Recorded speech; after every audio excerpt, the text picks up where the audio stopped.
बिस्मिल्लाहिर्रहमानिर्रहीम। अस्सलाम वालेकुम। ईद सच बात ईद स्पेशल के साथ मैं हूं नुसरत मिर्ज़ा। आप जानते हैं कि माह मुबारक के रोज़े के बाद ईद उल फ़ितर एक इनाम के तौर पर अल्लाह ताला ने रखा है, जो खालिक कायनात की जानिब से अपने रोज़ेदारों को अता किया गया है। अगर आप तमाम मज़ाहिब का मुताला करें तो हर मज़हब में कोई ना कोई खुशी का दिन होता है। तो हमारी तरफ से अल्लाह ताला ने हमें दो त्यौहार दिए हैं, एक ईद उल फ़ितर और एक ईद उल अज़हा। ईद उल फ़ितर को अमूमी तौर पर मीठी ईद कहा जाता है और इस मीठी ईद के मौके पर कोरोना जैसी वबा इस वक्त फैली हुई है, लेकिन कुछ घराने इससे मुतासिर भी हुए हैं। हमें इसे दुखों में मरहम रखते हुए इसी खुशी में उन्हें शरीक करना चाहिए। ईद का फ़लसफ़ा क्या है, इस पर गुज़श्ता ज़माने में ईद मनाने का क्या अंदाज़ था और जदीद दौर में क्या तब्दीली आई है, इस पर मौजूद मेहमानों से हम का ख़यालात में जानेंगे। हमारे आज के मेहमान गिरामी जो हैं वो प्रोफेसर डॉक्टर तनवीर खालिद साहबा हैं और सफ़ीर जो है सैयद हसन हबीब साहब हैं और जनाब मोहतरम अली अज़ीज़ जी member MP Tehreek Insaf Sindh assembly हैं। मैं उनका तीनों का शुक्रगुज़ार हूँ कि वो तशरीफ़ लाए और हमारे साथ जो इस ईद के पुरमसरत मौके पर शरीक गुफ्तगू हैं। तो मैं शुरू करता हूँ जनाब मोहतरम डॉक्टर साहबा से कि डॉक्टर साहबा ईद के रोज़ क्या मसरूफियात होती हैं। बहुत शुक्रिया नुसरत साहब। मैं ये कहना चाहूँगी कि और दिनों से अब ये बहुत ही मुख्तलिफ ईद होगी और वैसे तो ख़वातीन की अलग ज़िम्मेदारियाँ होती हैं, बच्चे अपने अलग खेल कूद में मसरूफ़ होते हैं और बुज़ुर्ग हैं उनकी अपनी वो महसूस करते हैं उनकी अपनी मखसूस ज़िम्मेदारियाँ हैं और मर्द हज़रात भी घर के बाहर भी और घर में भी। ख़ास तौर पर ईद की तातीलात में अपनी मसरूफियात बदल के एक बड़े ख़ानदान का हिस्सा बनते हैं, वरना वो आम तौर पे बाहर ही होते हैं। लेकिन ये जो ईद ऐसी है कि अजीब एक परेशानी भी है लोगों को, खुशी भी है, ईद की फ़िक्र भी है कि किस तरह से ये ईद मनाई जाए। और हम जानते हैं कि हमारा इस्लाम ने हर चीज़ मिलजुल कर की जाती है। तो ये वो ईद है जिसमें नमाज के लिए भी जाएंगे तो बहुत सारे लोग फ़िक्रमंद हैं। फिर ये कि वो ऐसी जगह पर नमाज़ पढ़ेंगे, अपने अपने सब मुसल्ले लेके जाएंगे, फिर इतने एक दूसरे से फ़ासले से रहेंगे। फिर जो है कि आप गले मिलें ईद की खुशी के लिए या हाथ मिलाएं, उस सब की भी इजाज़त नहीं है। तो एक मुख्तलिफ़ अंदाज़ की ईद ज़रूर होगी, लेकिन फिर भी ये ईद की नमाज एक शुक्राने की नमाज है कि अल्लाह ताला ने रमज़ान अता किया, उसकी बरकतों से और नवाजा और अल्लाह ताला की रहमत से उम्मीद है कि दुआओं को वो कबूल करे और लोगों के मफाद में और लोगों की बेहतरी के लिए और आसानियाँ और सहूलतें दें। इसलिए अब वहाँ पे उसके शुक्राने का वक्त है। लेकिन डॉक्टर साहब आप प्रोफेसर उस्तादों के उस्ताद हैं, जैसे मैं अक्सर कहता हूँ, आप कहती हैं मना करें, लेकिन मैं क्यों ना करूँ। 2 वाइस चांसलर आपके शागिर्द हैं इस वक्त भी। तो जो मैं आपको ये पूछना चाहता हूँ कि इतनी आपकी मसरूफियत हैं, इतने दिनों से आप पढ़ा रही हैं, तो इसके बावजूद भी आप किस तरह से अपने बच्चों को और अपने शागिर्दों को किस तरह से इसकी खुशियों में शामिल करते हैं? देखिए, और दिनों में तो तातीलात से पहले सब जमा होते हैं। कभी कभी उस्ताद, मैं अपनी बात कर रही हूँ, मीठा तकसीम कर देते हैं, मतलब टॉफ़ीज़ या दूसरे। कभी ईद के बाद करते हैं इसलिए कि ईद से पहले तो रोज़ा होता है, तो बहुत सारे लोग नहीं भी आते आखिरी दिनों में, तो बाद में करते हैं। तो वो एक तरह की शिरकत होती है। शीरीनी हमारे त्यौहार का भी एक हिस्सा है, हमारी रिवायत भी है। तो जो घर में आता है उसे दूसरी शीरीनी दी जाती है और वहाँ बच्चों को मैं तो चॉकलेट्स और ये सब चीज़ देती हूँ, चाहे कितने ही बड़े हो जाएं। हालांकि सब बड़े हैं, मास्टर्स लेवल पर या MS लेवल पर अगर होते हैं स्टूडेंट, लेकिन मैं ये देखती हूँ कि उस वक्त खुशी से, जिस तरह बच्चे खुश होते हैं अगर आप ईदी देंगे, नाम दे, बहुत खुशी से। अच्छा, आप हमारे डॉक्टर खालिद साहब क्या आप हिस्सा डालते हैं इसमें? वो अब ये याद रखें कि बड़े कार्डियोलॉजी के बड़े डॉक्टर हैं डॉक्टर खालिद साहब। वो जो हमारी बहन के शौहर हैं वो भी हमारे दोस्त हैं। हमें बाद में पता लगा कि भाई हमारा पुराना रिश्ता है उनके साथ में। जी। हाँ, तो मतलब घर में मौजूद रहते हैं कार्डियोलॉजिस्ट की हैसियत से, और न भी कार्डियोलॉजिस्ट डॉक्टर की हैसियत से घर में मौजूदगी ज़रा कमी होती है डॉक्टर्स की। लेकिन ये इन दिनों में वो ख़ास ख्याल करते हैं। हालांकि ये भी एक तरीका ही है कि जहाँ भी जाते हैं वो, चूँकि डॉक्टर से वैसे रब्ता ज़रा आसान नहीं होता, तरीके से अपॉइंटमेंट लेके करना पड़ता है। तो ईद के मौके पर अगर जाते हैं तो वहीं पहले सलाम दुआ करके, मुबारकबाद पेश करके, फिर मैं देखती हूँ कि ज़रा सा कुर्सी करीब कर लेते, फिर वो जो अपना मसला होता है उसी वक्त बता देते ताकि थोड़ा सा उसकी आसानी हो सके, जो इलाज हो। लेकिन वो भी सहूलत है और ये भी खुशी की बात है कि अल्लाह ताला ने ये मौका दिया कि किसी की कोई काम आ जाए। लेकिन डॉक्टर साहब भी घर में मौजूद ज़रूर रहते हैं। वो रहते हैं और जी हाँ। अच्छा डॉक्टर साहब जी, अब हम हमारे दोस्त नए आए हैं अली अजीज़ जी साहब, ये मैंने पहली दफ़ा शिरकत कर रहे हैं जी। हमको पहले तो सबसे पहले खुशामदीद कहते हैं और बहुत पुरजोश तौर पर। तो हम आपसे ही पूछना चाहते हैं कि मेंबर पार्लियामेंट आपके होने के बाद, मेंबर सिंध असम्बली होने के बाद में आप में पहली ईद मनाने का अंदाज़ जो है अब तो अवामी हो गया होगा ना, वो बताइए कि क्या इस तरह क्या क्या तब्दीली आई आपके अंदर 2 साल के अंदर, 3 साल में जो अरसा गुजरा है, 2.5 साल का, इसमें क्या महसूस किया आपने? और पुराने कैसे पहले कैसे मनाते थे और अब कैसे मनाते हैं? शुक्रिया, मेहरबानी, आपने आज इनवाइट किया। ये तो ज़्यादा जो आपने बात की है, ये तो मेरी जो बेगम है, वाइफ है, वो ज़्यादा आपको बेहतर बताएगी कि क्या तब्दीली आई है।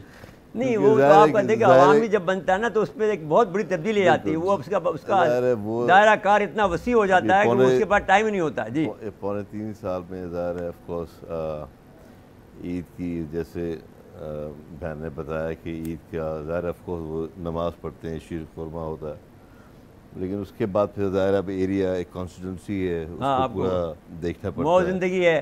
जी हाँ, वो जाना पड़ता है, मिलना पड़ता है लोगों से, और ज़ाहिर 3.25 साल में अब वो लाइफ बिल्कुल चेंज हो गई है ज़रा। हाँ भाई, जब तो मैं सुनना चाहता हूँ ना कि सियासतदान का क्या भाई, आपको ये याद होगा कि मैं खुद बड़ा मैं 2 दफ़ा, एक तो सिंध का मैं मुशीर के तौर पर वज़ीर रहा हूँ जी जी 92-93 में 2 साल जी जी, और फिर एडवाइज़र रहा हूँ प्राइम मिनिस्टर का जी जी। तो मुझे मालूम है कि हमारी तो कोई ज़िंदगी नहीं होती थी, वो सारी इस वक्त में हमें अपने बच्चों को नहीं देते थे, हम तो आवाम को देते थे। जी आप फरमाइए, क्योंकि आपका दौर है, हम तो गुजर गए।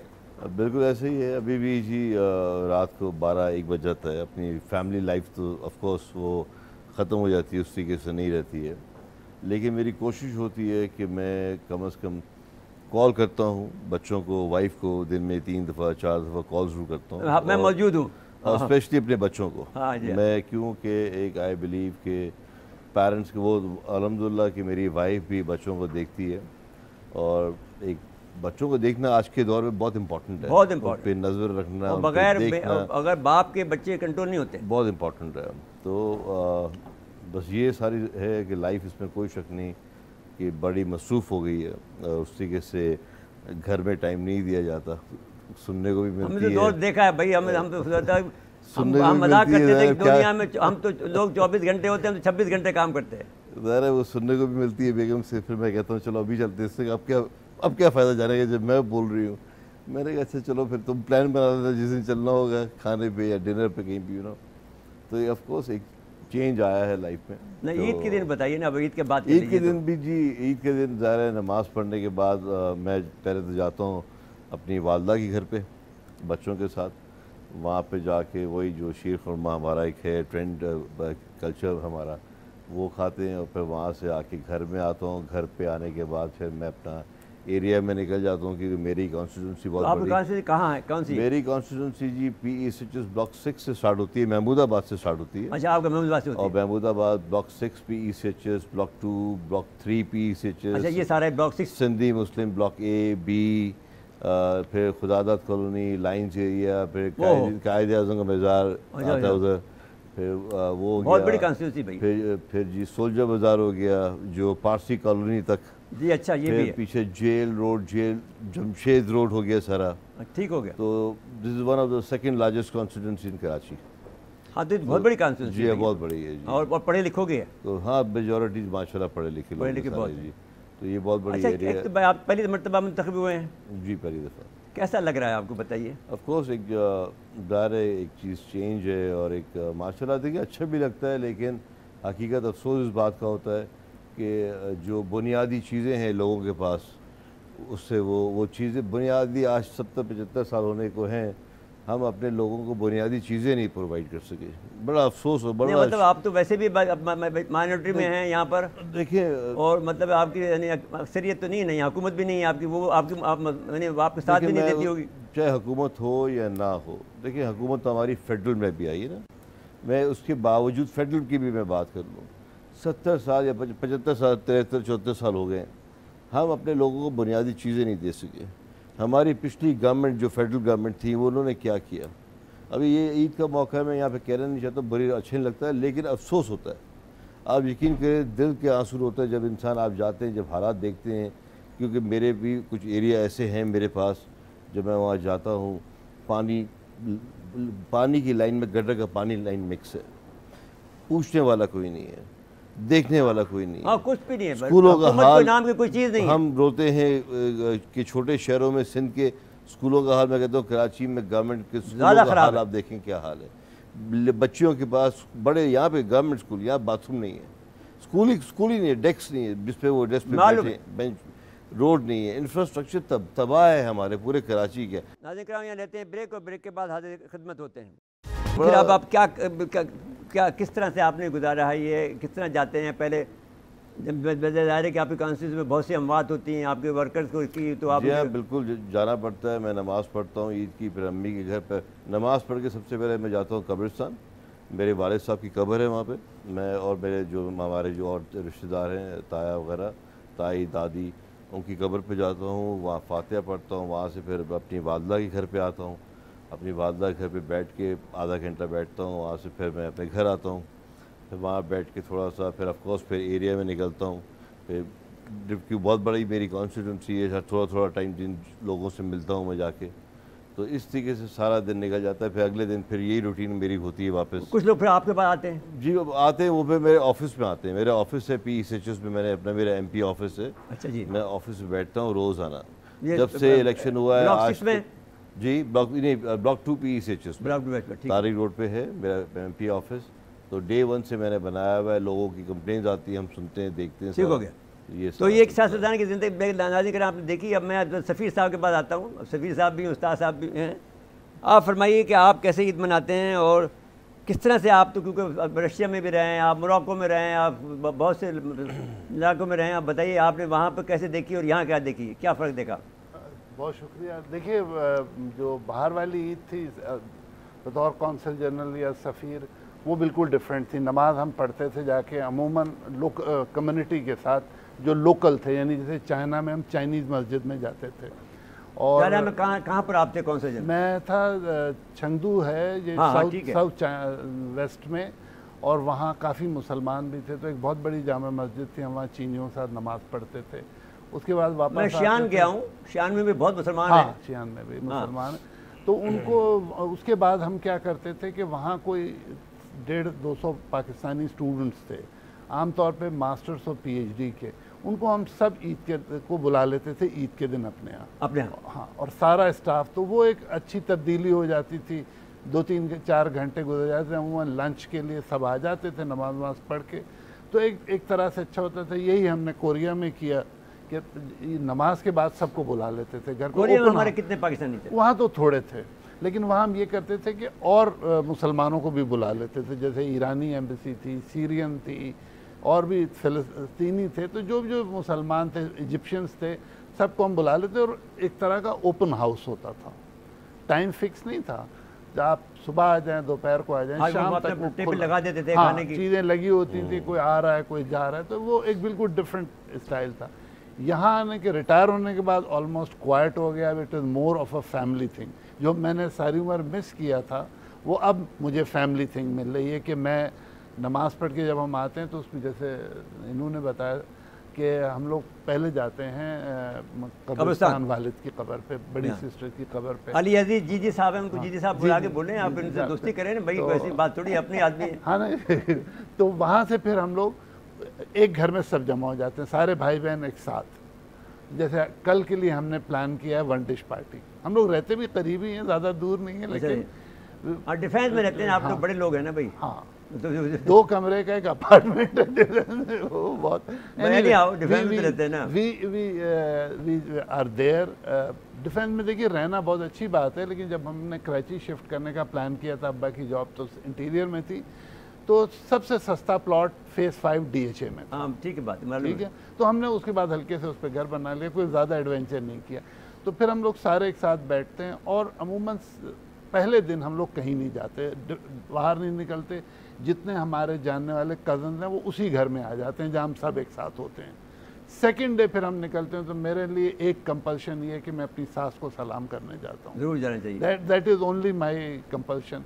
उसके बाद और जैसे खाने वगैरह में है, तो कल सारी मेरी भाभियाँ और बहू एक है बड़े भाई की, वो सबका एक, कल हमारे यहाँ सब बैठे थे रात तक, और प्लान किया था कि कल कौन क्या पकाएगा। तो tomorrow will be a one dish type brunch, जिसमें हमने कुछ बनाना है, दूसरों ने कुछ बनाया, तो इन अ वे पूरा दिन गुजर जाता है बातचीत में और मिलने जुलने में। स्टूडेंट्स ज़ाहिर है अब अच्छा, आपको तो स्टूडेंट से ताल्लुक है ना, ईद के बाद मुलाकात होगी अब तो उनसे, और वो भी नहीं होगी इसलिए कि अब ऑनलाइन हो गया है। ऑनलाइन हो गया। हाँ, इस दफ़ा मेरी वैसे online classes, on campus classes थी, क्योंकि मेरे पास 2-3 कोर्सेज थे जो छोटे थे कदरे, तो हम सोशल डिस्टेंसिंग करके, मतलब इससे बड़ी जगह में कोई 20 स्टूडेंट्स को बुलाते थे, ज़्यादा नहीं। लेकिन ये कि अब ज़ाहिर ईद मिलन तो हो नहीं पाएगी बच्चों के साथ, अब उनके एग्ज़ाम का टाइम है, लेकिन ये कि दिस इज़ चेंज कि अब from a very public now I am back to family thing. अच्छा डॉक्टर साहब, आप किस तरफ हम आते हैं, बताइए कि जो तो ये मसला, जैसे उन्होंने कहा कि सलाम करने जाते हैं, आपका कैसे किस तरह होता है कि आप किस तरह से? तो अब खुद बुजुर्गों में होना कि लोग हैं।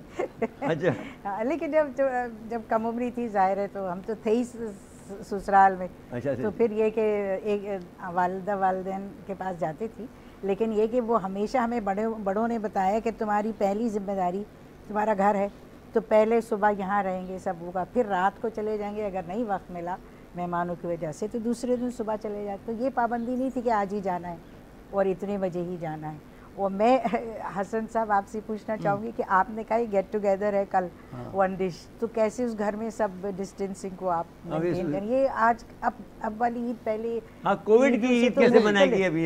ये बेसिकली हम जैसे भाई बहन और हमारी इमीडिएट मतलब बच्चे हैं ना, फैमिली, हम बाहर वाले लोगों को ऑब्वियसली नहीं इनवाइट करते, सिर्फ हम आपस में ही। अच्छा, ये वैक्सीनेशन तो आपने करा ली है? हाँ, जी हाँ, आपने भी करा ली है? जी, हमने सारे जो हमारे घर के लोग हैं हम करा ली। इनफैक्ट मेरा बच्चों की भी अब हम करा रहे हैं। जो आपके बच्चे तो चाइना में पढ़ते हैं ना? नहीं, वो तो हमने बुला लिए थे ना, बुला लिए थे। तो जो छोटा वाला है उसको तो 1 आध दिन में लग रही, बाकी हमने रजिस्ट्रेशन कराए हुए, जैसे ही कोविड की वैक्सीन आएगी दोनों मेरे बेटे भी लगवा लेंगे। ठीक हो गया। तो अब आप डॉक्टर साहब से ज़्यादा बात करें। डॉक्टर साहब, फिर जो बात है, आप ईदी कैसे देती है अपने स्टूडेंट को? वैसे जो स्टूडेंट्स को तो मैं कुछ चॉकलेट, टॉफियों से गुजारा कर लेती है? टॉफी नहीं, चॉकलेट, 2 चीज़ें, एक नमकीन और एक मीठा। अच्छा। चॉकलेट और टिकी पैक्स आजकल होते हैं, और माशाल्लाह क्लास भी पहले बहुत बड़ी होती थी, तो बड़ी होती थी, बड़े डब्बे लाते, लेकिन बेइंतहा तरीके से वो अगर डब्बा ले आए तो वो किसी की जिम्मेदारी लगाएं 3-4 स्टूडेंट्स की, बहुत तरीके से कर, बाहर जाके शायद हंसी मजाक सब करते, लेकिन क्लास में नहीं होता बेइंतहा अच्छी तरह से। हम भी जब छोटे थे तभी थी, और अभी कुछ साल पहले तक भी हमारी पुप्पी थी, वो हमेशा ईदी देती थी, तो वो सबको, जैसे छोटे बच्चे सब 1-1 रुपये, तो 1 रुपये उस ज़माने में बड़ी बात थी। लेकिन बहुओं को ज़्यादा थी। अच्छा, ऐसे में हाँ, फिर जो फेवरेट बहू होती थी, यानी जो खिदमत करती थी, उससे उस वक्त भी 20 रुपए या 25 रुपए मिलते थे। बड़ी बात थी। लेकिन बाकी 20 रुपए आज की पता नहीं 20,000 के बराबर है। हाँ, 15-16 साल पहले। हाँ, 15-16 साल भी। अब तो आप बच्चों को कहें तो अपना लेके आते हैं अपना सब, और हिसाब किताब रखते हैं बच्चे। और अगर आप 500 से कम की दे दे तो छोटे भी होंगे तभी भी वो मतलब इतनी बुरी शक्ल बनाते कि 100 रुपए खाली ईदी में मिले, और हिसाब चलता रहता है सब। अच्छा, अब इतना टोटल हो गया, आज टोटल इतना हो गया। लेकिन एक बात अगर देखिए, जैसे मुझे अपनी पहली जो ईदी याद है, वो 1 चांदी का रुपया होता था। यार, चांदी के रुपए की बात करो, एक आने की बात करो, हमने तो वो जमाना देखा है। आप और आगे चले गए। हाँ। लेकिन उस वक्त 1.5 रुपए किलो बीफ आता था, तो अगर आप इसको कन्वर्ट करें तो 500 रुपए ही है। 2 रुपए मन गेहूं देखा है कराची में और हैदराबाद में। तो अगर आप इक्वलेंस देखें तो वो 1 चांदी का जो रुपया था वो टेक्निकली आज 500 रुपए के बराबर ही है। ज़्यादा है भाई, बहुत ज़्यादा। तो अच्छा साहब, आप बताइए ना, आप कैसे अपना ये जो ईदी कैसे देते हैं अपने बच्चों के अलावा? अपने जो आपके जो वर्कर्स हैं, जो बड़े अजीज़ वर्कर हैं, जो आप पर जान देते हैं, आप उन्हें जान निसार करते हैं, जो आपके यानी औलाद से ज़्यादा जो आपकी औलाद है, वो हमने तो ये देखा ना कि जो हमारे वर्कर होते थे वो हमें अपनी जान तक निछावर करने को तैयार होते थे, उनको कैसे आप मनाते हैं? यानी कैसे? बिल्कुल आपकी बात सही है। ईदी के शेप में या एक एज अ गुड जेस्चर उनका ख्याल रखा जाता है, और कोई ज़ाहिर है वो आपसे प्यार करता है, आपके लिए जान देता है, आपके लिए बहुत से ऐसे माशाल्लाह, तो जो हो सकता है मैं उनके लिए करता हूँ। बच्चों की तरह होते हैं वो, और इसी तरीके से ईदी का सिलसिला ज़ाहिर जैसे घर में होता है उसी तरीके से हम यहाँ पे भी ईदी का सिलसिला करते हैं। तो ये एक ईदी तो वैसे भी आपको पता है ये नहीं, मतलब है कि प्यार भी तो आपको भाई देखो टाइम देना पड़ेगा, ये भी तो ईदी है ना। मैं वही बात आप उनके साथ में बैठ के खा लें, वो खुद खिलाना चाहते हैं, वो तो ऐसे लोग होते हैं ना। अल्हम्दुलिल्लाह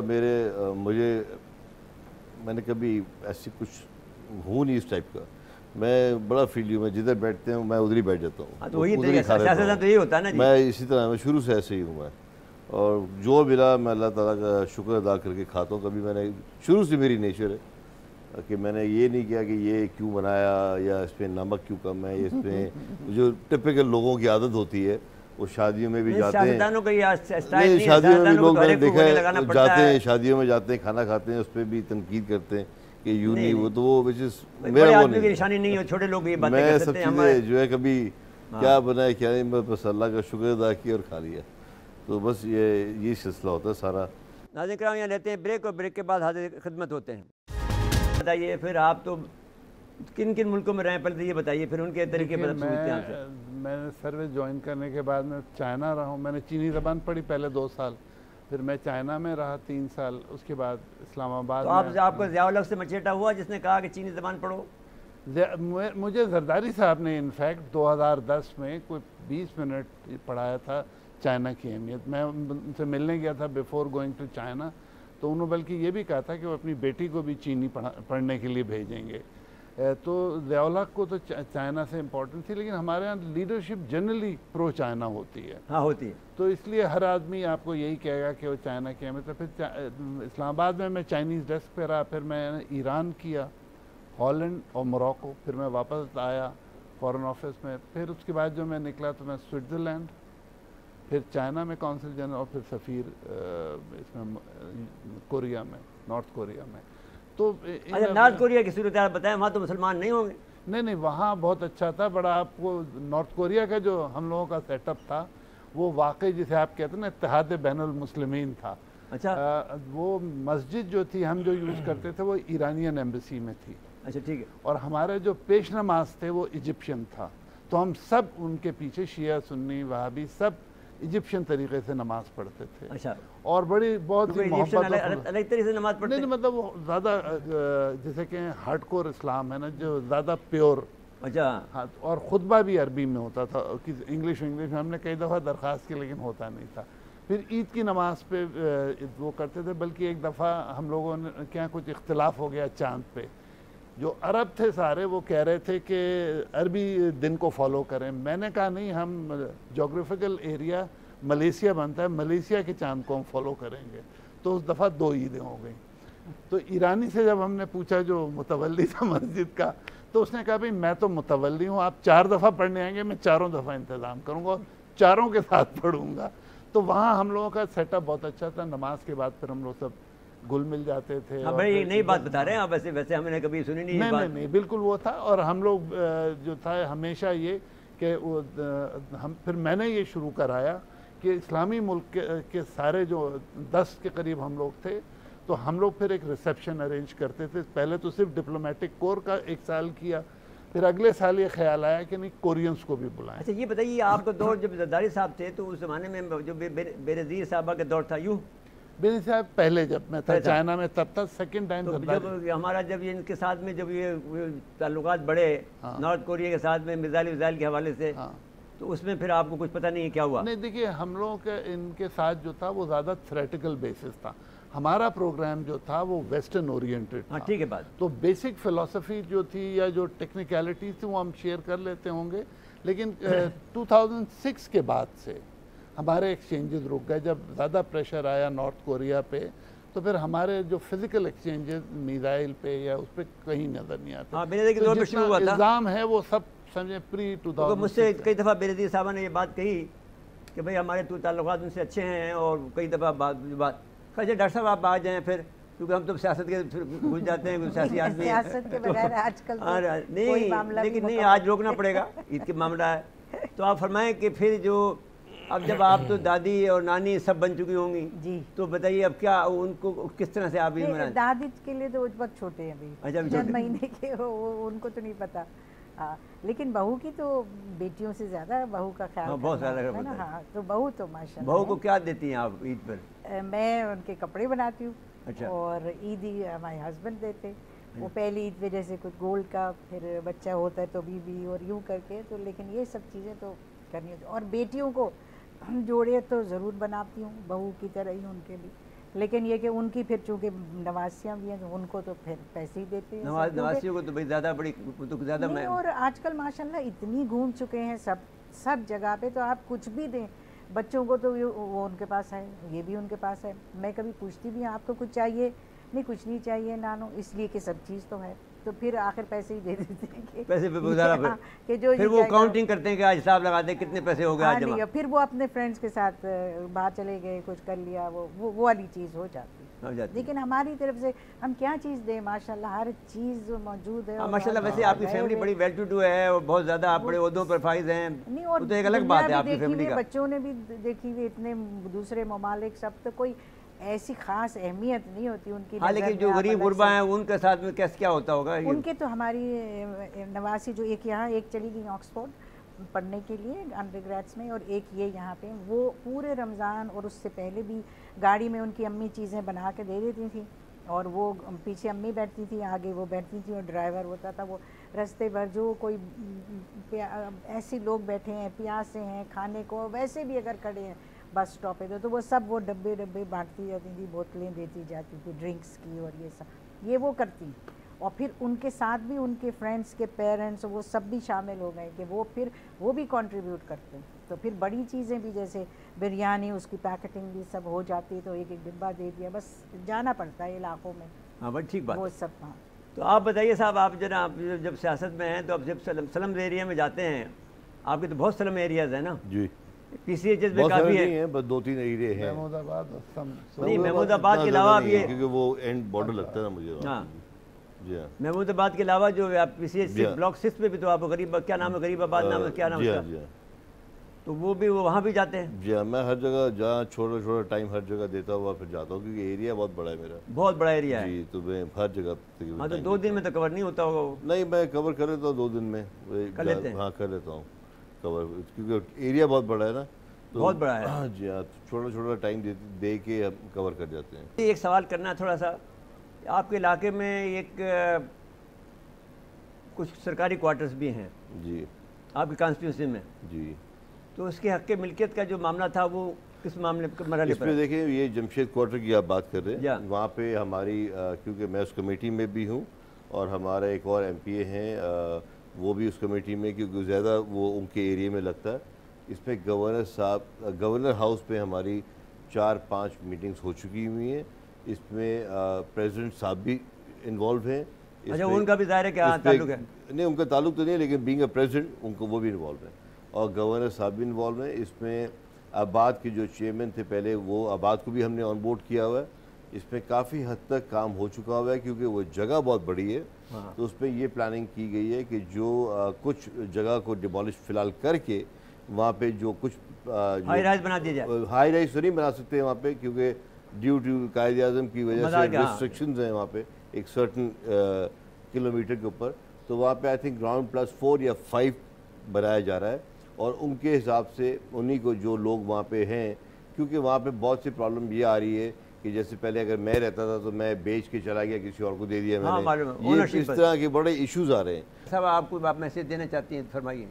मेरे ख्याल में देखिए, ये सबको बताना ज़रूरी है कि जो चीज़ कौमी मफाद में हो या चाहे इनफरादी मफाद में, इंसान माशरे के मफाद में हो, जी, तो पाबंदियाँ कबूल करनी पड़ती हैं। हम आज़ादी और जमहूरियत की बात करते हैं, तो जमहूरियत का ये मतलब नहीं है कि हर बात में इख्तिलाफ किया जाए और सिर्फ बहस व मुबाहिसा हो। जमहूरियत का मतलब है सही चीज़ की निशानदेही भी करें और फिर आप तो पॉलिटिकल साइंटिस्ट हैं जी, मतलब ये कि आप बताएं हर चीज़ में अगर सिर्फ लड़ना ही हो या बहस ही करनी हो तो वो नतीजा तो कुछ भी नहीं निकलता, तो फ़ायदा क्या उसका। और दूसरा, कौमी मफाद में अगर जो चीज़ें कुछ पाबंदियाँ हैं, पाबंदियाँ कबूल करनी पड़ेंगी। आज़ादी और का मतलब ही ये है कि पाबंदियों के साथ मतलब आपकी ज़िंदगी के आपकी हिफाजत करना हुकूमत वक्त का फ़र्ज़ है, और हुकूमत वक्त कर रही है, लेकिन उसका साथ देने के लिए आवाम को आपको साथ देना चाहिए ना। तो ये पैगाम दे रही है कि आप सब लोग हुकूमत वक्त का साथ दें इस वक्त कोविड के ज़माने में, और इस ज़माने में जो पाबंदियाँ उनको कबूल करें और उन पर अमल करें। जी ठीक है जी। अच्छा जी, आप फरमाइए, आप कोई मैसेज देना चाहते हैं? देखिए, एक तो डॉक्टर साहिबा ने जो कहा है कि हमें कोविड की सारी पाबंदियों पे अमल करना चाहिए ताकि हम भी सेफ़ रहें और हमारे करीब करीब जो हमारे जानने वाले, मिलने वाले, चाहने वाले हैं वो भी महफूज रहें। फिर ईद के हिसाब से हमें अपनी खुशियों में गरीबों का ज़रूर ख्याल रखना चाहिए, इसलिए कि ये इसमें कोई शक नहीं कि हुकूमत का प्लान बहुत अच्छा है और लॉकडाउन भी बड़ा स्मार्ट लॉकडाउन है, लेकिन फिर भी जो रोज़गार है उस पर बहुत असर पड़ा है लोगों को। इस वक्त जो है महंगाई की वजह से गरीबों के हालात बहुत ख़राब हैं, तो हमें अपनी ईद की खुशियों में उन गरीबों का बढ़ चढ़ के ख्याल करना चाहिए। सिर्फ फितरा दे के हमारा फ़र्ज़ पूरा नहीं हो जाता, हमें आम आदमी को उसकी तालीम और उसकी खुराक में हम जितनी मदद कर सकें हमें करनी चाहिए। अच्छा जी, जनाब मोहतरमा doctor professor doctor Tanveer Khalid साहबा, मैं इंतहाई मशकूर हूँ कि आपने वक्त दिया। बहुत शुक्रिया। ईद का रोज़ है आज, आपका इंतहाई मशकूर है कि आपने इसमें हिस्सा डाला अपना और बहुत अच्छी बातें की। जनाब अली अजीज़ जीजी साहब हमारी पहली दफ़ा तशरीफ़ लाए हैं, हम इंतहाई एहतराम के साथ में उनका शुक्रिया अदा करते हैं और हम चाहते हैं कि हमारे चैनल के साथ में उनका रिश्ता बन जाए और उसके लिए हम इंतहाई एहतराम के साथ में उनसे अर्ज़ कर रहे हैं। अब जैसे कि सैयद हसन हबीब साहब हैं, हमारे पहले दोस्त बने थे, तो अब आप ये हमारी फैमिली का हिस्सा हैं, यानी जो हमारी सच टीवी की फैमिली का हिस्सा हैं। डॉक्टर साहब हमारी बहन है, वो भी हमारी फैमिली का हिस्सा हैं। तो इस तरह से आपको भी आपका हम शुक्रगुजार हैं हसन हबीब साहब, क्योंकि हर मामले में आप पेश रहते हैं। डॉक्टर साहब को जब भी हम गुजारिश करें कभी इनकार नहीं करती आपका। तो मैं शुक्रगुजार हूँ आप तीनों साहबान का कि आपने इस खूबसूरत मौके पर सच टीवी को वक्त दिया है, सच बात में। तो इसके बाद में नाज़रीन किराम लेते हैं इजाज़त। अल्लाह हाफ़िज़।